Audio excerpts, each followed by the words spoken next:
Saudara, seringkali kita melihat dalam pernikahan, perhelatan pernikahan, kadangkala setelah acara pemberkatan, mempelai pria dan mempelai wanita melepaskan burung merpati. Ya. Saudaraku, kenapa burung merpati dipakai sebagai acara yang mendukung acara pernikahan dalam hal setelah mereka diberkati? Kenapa tidak burung yang lain gitu ya? Dan saudara, karena memang burung merpati ini adalah burung yang setia ya. Ketika indukan betina ini mulai bertelur gitu ya, maka indukan jantan membuatkan sarang, apakah di atas pohon atau di tanah gitu. Nah, ketika indukan betina mulai mengerami telur itu, maka indukan jantan pun bergantian dalam mengerami. Kalau siang dan malam itu indukan yang betina, lalu pagi dan sore itu indukan yang jantan. Begitu sampai nanti menetas. Saudaraku, sehingga tidak heran kalau pasangan yang baru menikah itu menghendaki agar supaya hidup pernikahannya itu harmonis, bahagia, dan masing-masing pasangan itu setia seperti burung merpati. Burung merpati juga sering dipakai sebagai lambang perdamaian. Karena memang burung merpati adalah burung yang digambarkan sebagai burung yang tulus. Nah, saudara, hari ini saya tidak berbicara tentang burung merpati yang setia. Saya akan berkhotbah dengan judul Si Merpati Ingkar Janji. Ya, kita akan belajar dari kisah Yunus, dari kitab Yunus pasal 1. Tentu kita semua tidak asing lagi dengan kisah Yunus, bahkan sejak kita sekolah minggu. Tokoh Yunus ini sering diperdengarkan. Dan melalui chapel ini juga Yunus seringkali diberitakan. Nah, saudara, kalau kita cermati dengan baik, Yunus pasal 1 ini mencerminkan kisah Yunus ini sebagai cerminan orang Kristen yang inkonsisten. Kisah Yunus sebagai cerminan orang Kristen yang inkonsisten. Jadi melalui renungan firman Allah pada pagi hari ini, kita semua diajak untuk mengintrospeksi diri kita, mengoreksi diri kita. Apakah kita ini adalah hamba-hamba Tuhan yang konsisten? Apakah kita ini hamba-hamba Tuhan yang inkonsisten? Mari kita bersama-sama melihat kitab Yunus pasal 1.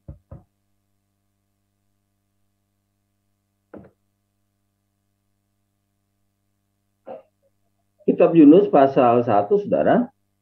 Saya tidak akan membacakan dari awal ya. Kita perhatikan di sana bahwa siapakah Yunus itu sejatinya? Ya. Yunus itu adalah seorang nabi. Memang dalam kitab Yunus pasal 1 itu tidak ada kata nabi untuk Yunus. Tetapi kalau saudara membaca dalam kitab 2 Raja-Raja pasal yang ke-14 ayat 25, itulah Yunus hidup pada masa itu, bahwa Yunus itu adalah seorang nabi. 2 Raja-Raja 14 ayat 25. Dia seorang nabi yang diperintahkan oleh Tuhan untuk menyerukan pertobatan kepada Niniwe. Kita tahu itu perintahnya sangat tegas supaya dia pergi ke Niniwe untuk memberitakan pertobatan. Tetapi yang terjadi adalah Yunus membelot.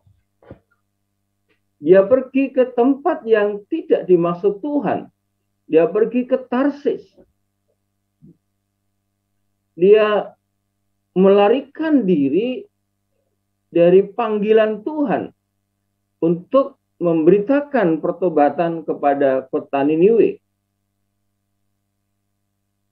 Dia memilih membeli tiket kapal, lalu naik kapal pergi ke Tarsis. Dikisahkan dalam perjalanannya itu, tangan Tuhan yang kuat, tangan Tuhan yang perkasa, Allah yang berdaulat yang telah memanggil dia, memaksa Yunus untuk kembali ke Niniwe dengan cara yang luar biasa. Di mana Tuhan melalui angin dan badai, Tuhan melalui ikan yang besar mengembalikan Yunus kepada panggilan yang semestinya. Saudaraku yang dikasihi Tuhan, kenapa tadi di depan saya sampaikan bahwa Yunus ini adalah gambaran orang percaya, gambaran hamba Tuhan yang inkonsisten. Mari kita cermati bagian-bagian dari pasal ini. Yang pertama, saudara, Yunus itu adalah orang yang inkonsisten dengan arti namanya. Yunus adalah orang yang inkonsisten dengan arti namanya. Perhatikan di ayat 1. Datanglah firman Tuhan kepada Yunus bin Amittai. Datanglah firman Tuhan kepada Yunus bin Amittai. Nah, saudara, diceritakan di sini bahwa Yunus ini adalah anak dari seorang yang bernama Amittai. Amittai itu artinya kebenaran. Nah, kenapa Bapak Amittai ini ketika Yunus lahir atau ketika anak laki-lakinya ini lahir diberi nama Yunus? Saudara, pada umumnya nama itu adalah harapan. Nama itu adalah doa. Sehingga orang memberi nama anaknya itu begitu rupa. Karena dari nama itu doa dan harapan orang tua bisa terjadi. Orang Jawa kalau punya anak laki-laki diberi nama Soeharto misalnya. Ya. Su itu baik, kan? Harto itu harta.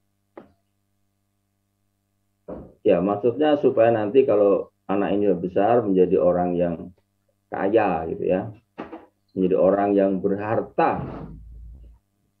Atau namanya Mulyono. Kelak kalau besar anak ini menjadi orang yang mulia. Seperti bapak saya memberikan nama kepada saya Bejo Utomo. Ya, Bejo itu artinya selamat, ya saudara. Utomo itu yang pertama, yang utama dalam hidup. Jadi apapun yang terjadi yang penting selamat gitu. Saudaraku, ketika Amittai memberi nama anak laki-lakinya Yunus, tentu punya satu doa dan harapan. Yunus itu artinya adalah merpati. Dalam bahasa Ibrani Yonah ya. Yunus artinya adalah merpati. Dan sudah tahu bahwa merpati itu dalam Alkitab yang pertama melambangkan perdamaian. Kejadian 8 ayat 8 sampai 11 ini terjadi ketika Nuh setelah peristiwa air bah itu, ya, dia melepaskan burung merpati. Dari situlah kemudian burung merpati ini menjadi lambang perdamaian. Merpati itu juga sebagai korban yang baunya menyenangkan hati Tuhan. Imamat pasal 1 misalnya ayat 14 sampai 17, bangsa Israel yang tidak memiliki lembu, sapi, kambing atau domba, maka mereka boleh mempersembahkan korban itu dengan burung merpati. Dan nilainya sama di hadapan Tuhan. Karena Tuhan tidak melihat jenisnya, tapi Tuhan melihat dari ketulusan hati yang memberikan korban. Tapi burung merpati ini adalah bagian dari korban yang baunya menyenangkan hati Tuhan. Artinya yang diperkenan oleh Tuhan. Matius pasal 3 ayat 13 sampai 17, merpati ini juga sebagai lambang Roh Kudus. Lambang dari Roh Kudus. Lambang kesucian, kekudusan. Dan Tuhan Yesus sendiri mengakui dalam Matius 10 ayat 16 bahwa merpati itu adalah burung yang tulus, memiliki sifat yang tulus. Ya. Adalah kamu cerdik seperti ular, tapi tulus seperti merpati. Merpati memiliki sifat yang tulus. Jadi saudara, dari nama ini, dari makna nama Yunus ini, sebetulnya orang tuanya memiliki doa, orang tuanya memiliki harapan, orang tuanya memiliki kerinduan supaya dia kelak kalau tumbuh besar, menjadi seorang anak yang tulus, menjadi seorang anak yang setia, menjadi seorang anak yang berkenan kepada Tuhan, menjadi seorang anak yang bisa dipercaya, memiliki integritas, dan yang menyenangkan Tuhan. Itulah makna yang terkandung dari nama Yunus itu. Bahwa diharapkan oleh orang tuanya menjadi seorang anak yang tulus, yang setia, yang bisa dipercaya, yang menyenangkan Tuhan, yang hidup kudus, yang berkenan kepada Allah. Tetapi apa yang terjadi? Dia telah menjadi orang yang inkonsisten dengan arti namanya. Perbuatannya tidak sesuai dengan namanya. Dia melarikan diri dari hadapan Tuhan. Dia tidak pergi ke tempat yang Tuhan perintahkan. Tapi dia lari dari hadapannya. Artinya apa? Dia tidak bisa dipercaya seperti namanya. Dia telah menjadi seorang Yunus yang inkonsisten. Bukan seorang Yunus yang setia. Bukan seorang Yunus yang tulus. Bukan seorang Yunus yang bisa dipercaya. Tapi dia menjadi seorang Yunus yang inkonsisten. Saudaraku yang dikasih Tuhan, tidak jarang kita jumpai dalam kehidupan kita sehari-hari. Banyak orang yang mengaku Kristen, mengaku anak Tuhan, mengaku hamba Tuhan, bahkan namanya pun Kristen Thomas begitu. Tapi kepribadiannya jauh dari Kristiani. Hidupnya, perilakunya jauh dari Kristiani. Ini namanya adalah orang Kristen yang inkonsisten. Saudaraku yang dikasih Tuhan, saya pernah diajak teman untuk mendoakan seorang narapidana. Saya kaget karena ternyata nama narapidana ini adalah Paulus itu. Saya tanya kenapa di penjara. dia di penjara karena perampok.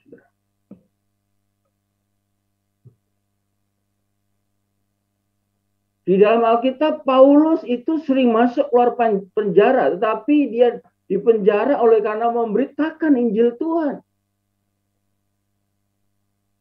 Membawa banyak orang datang kepada Tuhan, tetapi ini Paulus dipenjara bukan karena memberitakan Injil Tuhan, dipenjara karena melakukan tindak kejahatan. Inkonsisten dari namanya.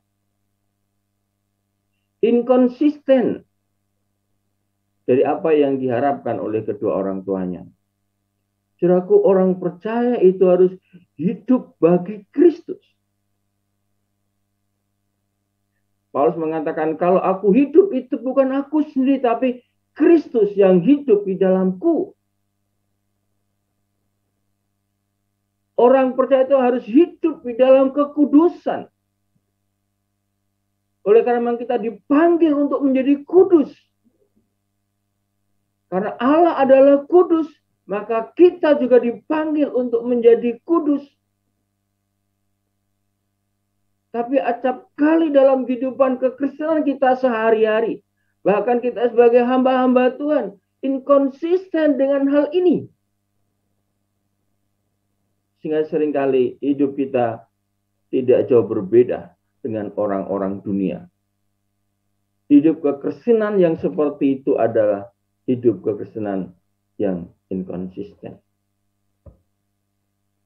Saudara, Yunus itu tidak hanya inkonsisten dari arti namanya. Yang pertama tadi. Yang kedua, Yunus ini juga inkonsisten dengan panggilannya. Dia tidak hanya inkonsisten dengan namanya, tapi dia juga inkonsisten dengan panggilannya. Mari lihat ayat 2 dan 3. Yunus pasal 1, ayat 2 dan 3. Dikatakan di sana, bangunlah, pergilah ke Niniwe, kota yang besar itu, berserulah terhadap mereka, karena kejahatannya telah sampai kepadaku. Perhatikan ayat berikutnya, tetapi Yunus bersiap untuk melarikan diri ke Tarsis, jauh dari hadapan Tuhan. Ia pergi ke Jafo, ia pergi ke Jafo dan mendapat di sana sebuah kapal yang akan berangkat ke Tarsis. Ia membayar biaya perjalanannya, lalu naik kapal itu untuk berlayar bersama-sama dengan mereka ke Tarsis, jauh dari hadapan Tuhan. Perhatikan saudara, Yunus yang artinya merpati itu, yang maksudnya begitu luar biasa, tulus, setia, hidup dalam kebenaran. Ketika dipanggil Tuhan untuk pergi menyerukan pertobatan ke kota Niniwe, di ayat 3 dikatakan, tetapi Yunus bersiap untuk, bukan siap-siap untuk pergi ke Niniwe, bukan, tapi melarikan diri ke Tarsus, jauh dari hadapan Tuhan. Dia pergi ke pelabuhan Jafo untuk membeli tiket kapal yang berangkat ke Tarsis. Kemudian dia berlayar bersama-sama orang banyak pergi ke Tarsis. Saudaraku yang dikasih Tuhan, teks ini jelas memberikan pemahaman kepada kita bahwa Yunus yang adalah seorang nabi tadi. Dalam 2 Raja-Raja 14 ayat 25 katakan ia adalah nabi. Mendapat perintah, mendapat firman Tuhan untuk bangsa Niniwe. Sudah tahu arti nabi? Nabi adalah penyambung lidah Allah. Nabi adalah wakil Tuhan bagi umat. Jadi nabi itu memang orang yang dipercaya oleh Allah untuk berbicara atas nama Allah kepada manusia. Nabi Yunus mendapatkan perintah dari Tuhan supaya berfirman bagi kota Niniwe, berfirman bagi bangsa-bangsa Niniwe. Tetapi dalam nas kita tadi dikatakan ia melarikan diri. Dia pergi ke kota, dia pergi ke tempat, dia pergi ke satu bangsa yang bukan menjadi perintah Tuhan, yang bukan dimaksud Tuhan. Jadi dia inkonsisten dengan panggilannya. Kalau memang dia tidak mau, kenapa tidak bilang dari awal, Tuhan tidak mau aku gitu ya. Protes gitu ya. Niniwe itu orang-orang yang sangat jahat, yang sangat kejam, kanibal. Ya. Buat apa mereka diselamatkan? Binasakan saja. Kenapa tidak protes seperti itu kalau Yunus punya pikiran bahwa memang kota Niniwe itu layak dibinasakan? Ya. Bahkan yang lucu itu, yang aneh itu, saudara. Di pasal 3 itu ayat 4 sampai pasal 4 ayat 3. Ketika Niniwe itu bertobat, ketika Yunus dipaksa kembali ke Niniwe, lalu mungkin dia berkhotbah KKR pun ya pokoknya asal, karena hatinya kesal kan. Pokoknya asal saya bertobatlah. Karena kalau tidak kamu akan binasakan. Mungkin Yunus juga berpikir, paling nggak bertobat mereka ini dasar keras kepala gitu. Asal saja gitu kan. Tidak dengan sepenuh hati, dengan tidak setulus hati. Tapi ternyata Tuhan memakai apa yang dikatakan Yunus itu dan bangsa Niniwe bertobat. Mereka merendahkan diri di hadapan Tuhan, mereka berpuasa begitu rupa.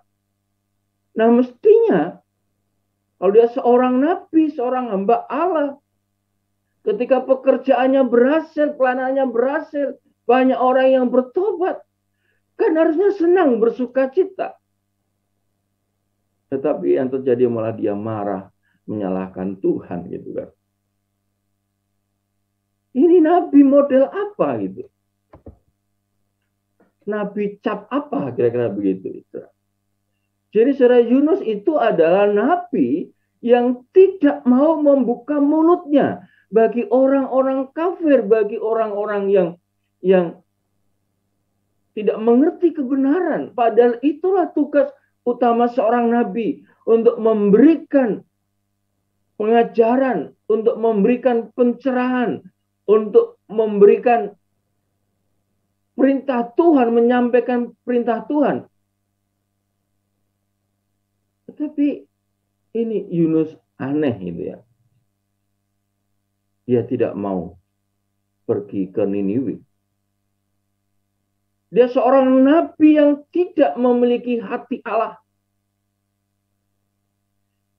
Dia seorang nabi yang tidak memiliki hati untuk memenangkan jiwa-jiwa.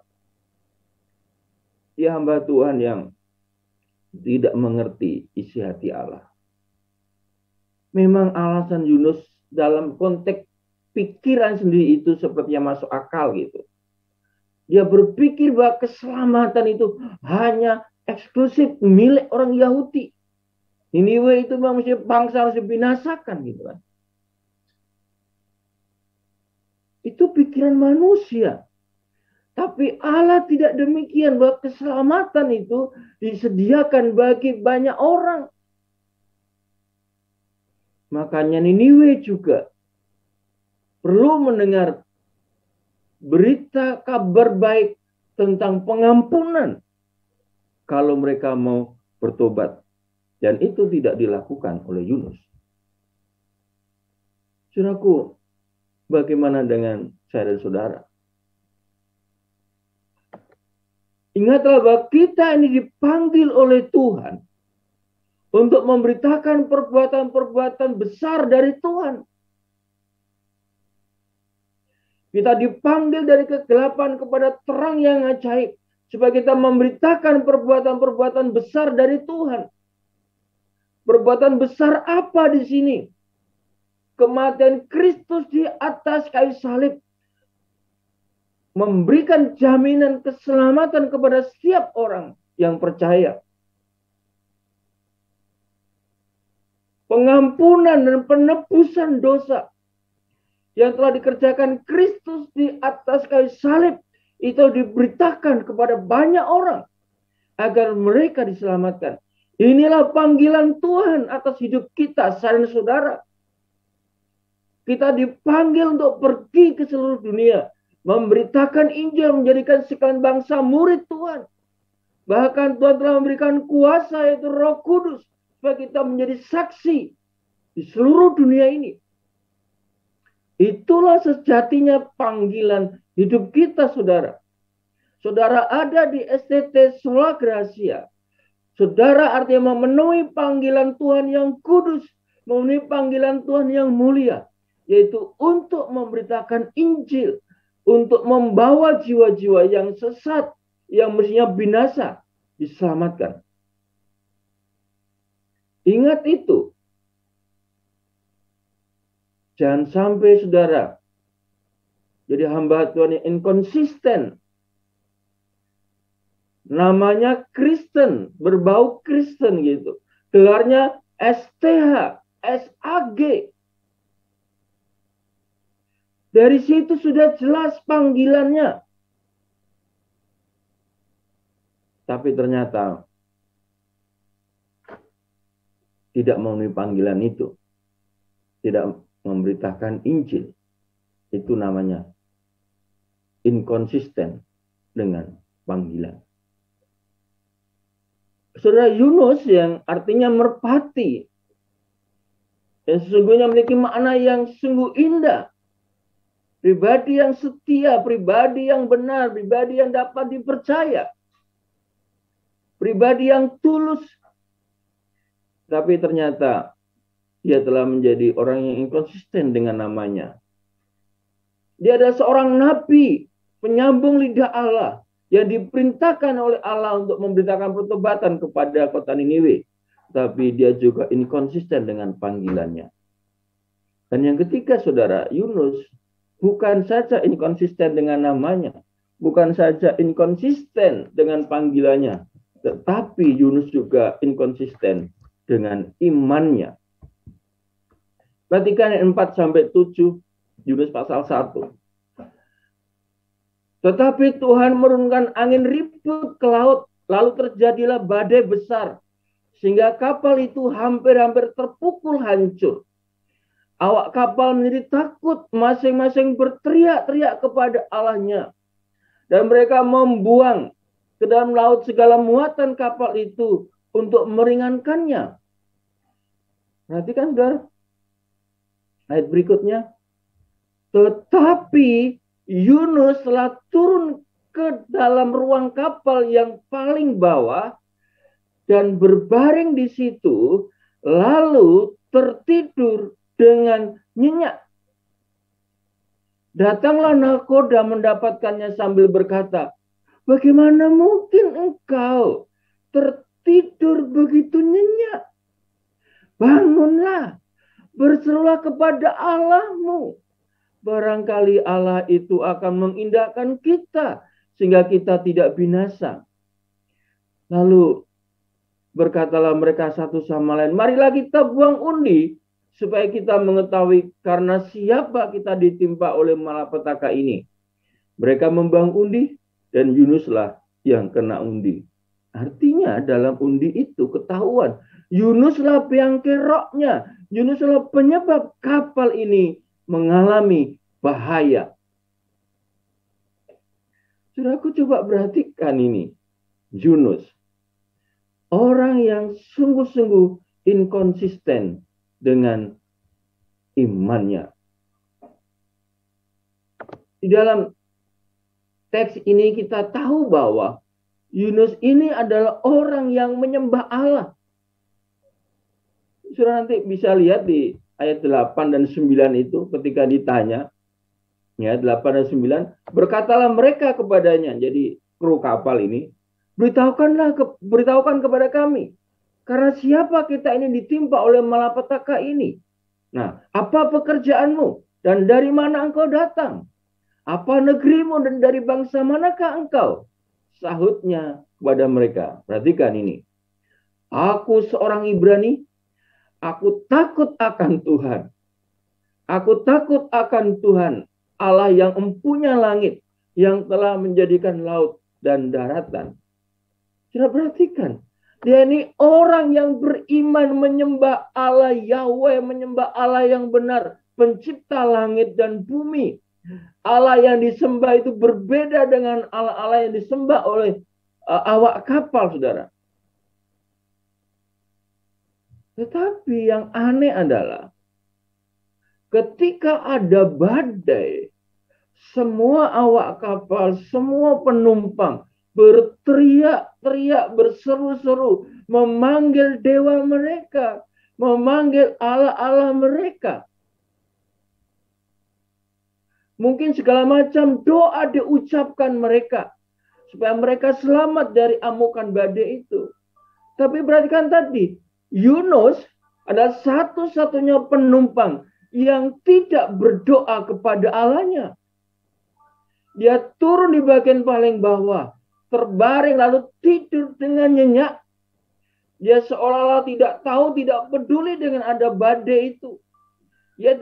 Dia juga tidak menyadari bahwa ini disebabkan karena dia. Gitu. Padahal ia adalah orang yang beriman kepada Allah yang benar. Seharusnya inilah kesempatan bagi dia untuk menunjukkan kepada banyak orang itu bahwa dia punya Allah yang hebat, punya Allah yang dahsyat, Allah yang benar, Yahweh pencipta langit dan bumi.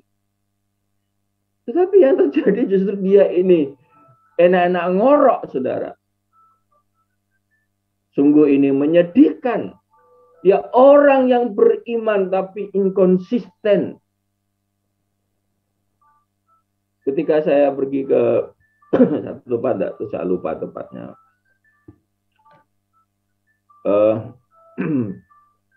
Itu sudah mau sampai sebetulnya, saudara.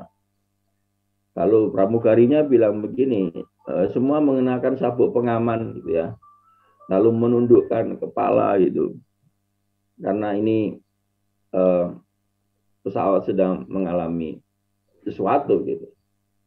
Wah, saudara, semua orang sudah mengucapkan doa masing-masing, gitu. Ya. Sudah mulai komat kamit semua mulutnya, gitu kan, saudara. Karena panik, gitu. Takut, gitu. Nah, itu yang lazim terjadi, bukan? Tetapi Yunus ini aneh, gitu.